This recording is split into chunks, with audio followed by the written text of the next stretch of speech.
ನಮಸ್ಕಾರ. ಮಾನವೀಯ ಸ್ನೇಹಿತರ ಒಕ್ಕೂಟ ಕೊಡಗು ಜಿಲ್ಲಾ ವಾರ್ತೆ ಓದುತ್ತಿರುವವರು ಪ್ರಶಾಂತ್ ಮುತ್ತಣ್ಣ ಕೋಳಿಮಾಡು. ಮಳೆಗಾಲ ಆರಂಭಗೊಂಡು 2 ವಾರಗಳೇ ಕಳೆದಿದ್ದರೂ ಕೊಡಗಿಗೆ ಮಳೆಯಾಗದೇ ಇರುವುದರಿಂದ ಆತಂಕ ಎದುರಾಗಿದೆ. ಈ ಕಾರಣದಿಂದ ಮಳೆಗಾಗಿ ಪ್ರಾರ್ಥಿಸಲು ನಾಪೋಕ್ಲು ಹೋಬಳಿಯ ಬಲಮುರಿಯ ಅಗಸ್ತ್ಯೇಶ್ವರ ದೇವಾಲಯದಲ್ಲಿ ಜೂನ್ 20ರಂದು ಬೆಳಿಗ್ಗೆ 10:30ಕ್ಕೆ ವಿಶ್ವ ಹಿಂದೂ ಪರಿಷತ್ ವತಿಯಿಂದ ಪರ್ಜನ್ಯ ಜಪ ನಡೆಸಲಾಗುವುದು ಎಂದು ವಿಎಚ್ಪಿಯ ಕೊಡಗು ಜಿಲ್ಲಾ ಮಠ ಮಂದಿರದ ಪುರೋಹಿತ ಪ್ರಮುಖರಾದ ಮಹಾಬಲೇಶ್ವರ ಭಟ್ ತಿಳಿಸಿದ್ದಾರೆ. ಪರ್ಜನ್ಯ ಜಪ, ಪಂಚಾಮೃತ ಅಭಿಷೇಕ, ಅಲಂಕಾರ ಪೂಜೆ, ರುದ್ರಪಠಣ, ಮಹಾಪೂಜೆ, ಮಹಾಮಂಗಳಾರತಿ ಹಾಗೂ ತೀರ್ಥ ಪ್ರಸಾದ ವಿತರಣೆಯಾಗಲಿದೆ. ಭಕ್ತರು ದೇವರಿಗೆ ಹಾಲು, ಹಣ್ಣು, ಎಳೆನೀರು, ತೆಂಗಿನಕಾಯಿ, ಮೊಸರು, ಜೇನು, ಹಸುವಿನ ತುಪ್ಪ ಮತ್ತು ಹೂವನ್ನು ತರಬಹುದು.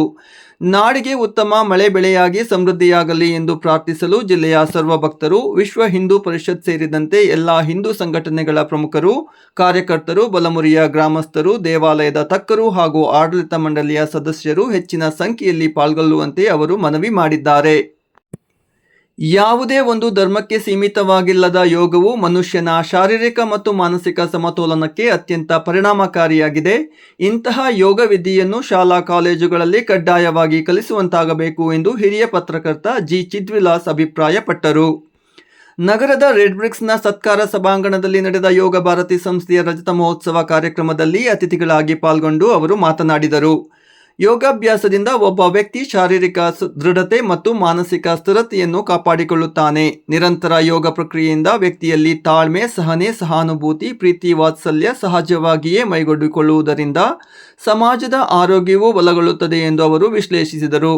ಭಾರತೀಯ ಪ್ರಾಚೀನ ಶಿಕ್ಷಣದಲ್ಲಿ ಒಂದಾದ ಯೋಗ, ಪ್ರಾಣಾಯಾಮ ಮತ್ತು ಧ್ಯಾನ ಇವುಗಳು ಒಂದು ಹಂತದಲ್ಲಿ ಮಡಿವಂತಿಕೆಯಿಂದ ಕೂಡಿದ್ದು, ಇತ್ತೀಚಿನ ವರ್ಷಗಳಲ್ಲಿ ಇಡೀ ವಿಶ್ವವೇ ಅದನ್ನು ಸ್ವೀಕರಿಸಿ ಜೂನ್ 21 ಅನ್ನು ವಿಶ್ವ ಯೋಗ ದಿನ ಎಂದು ಘೋಷಿಸಿರುವುದರ ಹಿಂದೆ ಭಾರತದ ಪ್ರಾಚೀನ ಪದ್ಧತಿ ಮತ್ತು ಪರಂಪರೆಗಳ ಭವ್ಯತೆಯನ್ನು ಕಾಣಬಹುದು ಎಂದು ಚಿದ್ವಿಲಾಸ್ ಅವರು ಹೇಳಿದರು. ಕರ್ನಾಟಕ ವಿಧಾನ ಪರಿಷತ್ ಚುನಾವಣೆ ಶಾಂತಿಯುತವಾಗಿ ಮುಕ್ತಾಯಗೊಂಡಿದ್ದು 222 ಶಾಸಕರು ತಮ್ಮ ಮತದಾನ ಹಕ್ಕು ಚಲಾಯಿಸಿದ್ದಾರೆ. ಜೆಡಿಎಸ್ ಅಭ್ಯರ್ಥಿಯ ಗೆಲುವಿನ ಮಹತ್ವ ನೀಡಲಾಗಿದ್ದ ಈ ಚುನಾವಣೆಯಲ್ಲಿ ಹಲವು ರಾಜಕೀಯ ಬೆಳವಣಿಗೆಗಳು ಗಮನ ಸೆಳೆದಿವೆ. ಮೊದಲ ಮತವನ್ನು ಶಾಸಕ ಜಿಟಿ ದೇವೇಗೌಡ ಚಲಾಯಿಸಿದರೆ ಕೊನೆಯ ಮತವನ್ನು ಬಸವರಾಜ ರಾಯರೆಡ್ಡಿ ಹಾಕಿದ್ದಾರೆ.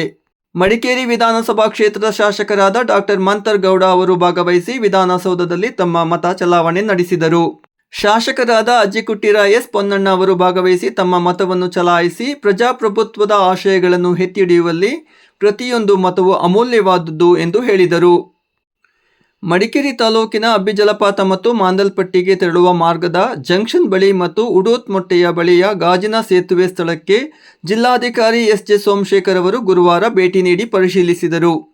ಮೊದಲಿಗೆ ಅಬ್ಬಿ ಜಲಪಾತ ಮತ್ತು ಮಾಂದಲ್ಪಟ್ಟಿಗೆ ತೆರಳುವ ಮಾರ್ಗದ ಜಂಕ್ಷನ್ ಬಳಿಯ ಗಾಜಿನ ಸೇತುವೆ ವೀಕ್ಷಿಸಿದ ಜಿಲ್ಲಾಧಿಕಾರಿಯವರು, ಗಾಜಿನ ಸೇತುವೆ ನಿರ್ಮಾಣ ಮಾಡಿರುವ ಜಾಗ, ಗಾಜಿನ ಸೇತುವೆ ನಿರ್ಮಾಣ ಮಾಡಲು ಅನುಮತಿ ಪಡೆಯಲಾಗಿದೆಯೇ, ನಿರ್ಮಾಣ ಸಂದರ್ಭದಲ್ಲಿ ಎಂಜಿನಿಯರ್ಗಳ ದೃಢೀಕರಣ ಪತ್ರ, ಹಾಗೆಯೇ ಪ್ರವಾಸಿಗರ ಅನುಕೂಲಕ್ಕಾಗಿ ವಾಹನ ನಿಲುಗಡೆಗೆ ಸ್ಥಳಾವಕಾಶ, ಪ್ರವಾಸಿಗರ ವೀಕ್ಷಣೆಗೆ ಎಷ್ಟು ಕಾಲಾವಕಾಶ ಮತ್ತು ಪ್ರವಾಸಿಗರ ನಿಗದಿತ ಮಾಡಿರುವ ಶುಲ್ಕ ಮತ್ತಿತರರ ಬಗ್ಗೆ ಮಾಹಿತಿ ಪಡೆದರು.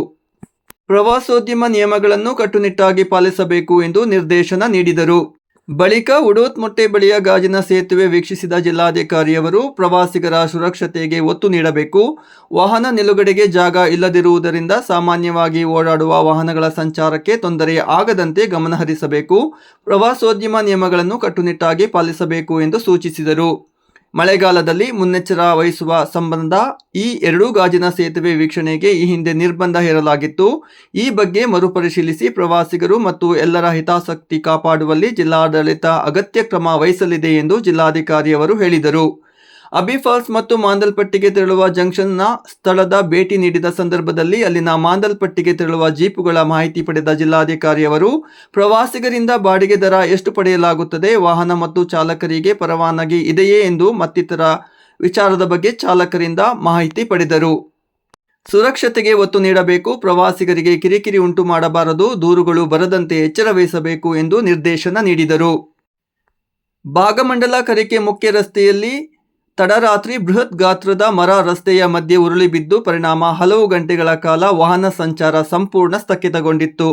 ಸ್ಥಳೀಯರು ಹಾಗೂ ಪ್ರಯಾಣಿಕರು ಸಂಕಷ್ಟಕ್ಕೆ ಸಿಲುಕಿದ್ದರು. ಮಾಹಿತಿ ತಿಳಿದ ತಕ್ಷಣ ಅರಣ್ಯ ಇಲಾಖೆಯ ಸಿಬ್ಬಂದಿಗಳಾದ ಕಿರಣ್ ಹಾಗೂ ವಿವೇಕ್ ರಾಜೇಶ್ ಸ್ಥಳಕ್ಕೆ ಧಾವಿಸಿ ಮರಗಳನ್ನು ತೆರವುಗೊಳಿಸುವ ಕಾರ್ಯ ಕೈಗೊಂಡರು. ಹಲವು ಗಂಟೆಗಳ ಶ್ರಮದ ಬಳಿಕ ರಸ್ತೆಯ ಮೇಲಿದ್ದ ಮರ ಹಾಗೂ ಕೊಂಬೆಗಳನ್ನು ತೆರವುಗೊಳಿಸಿ ವಾಹನ ಸಂಚಾರಕ್ಕೆ ಅನುವು ಮಾಡಿಕೊಟ್ಟರು.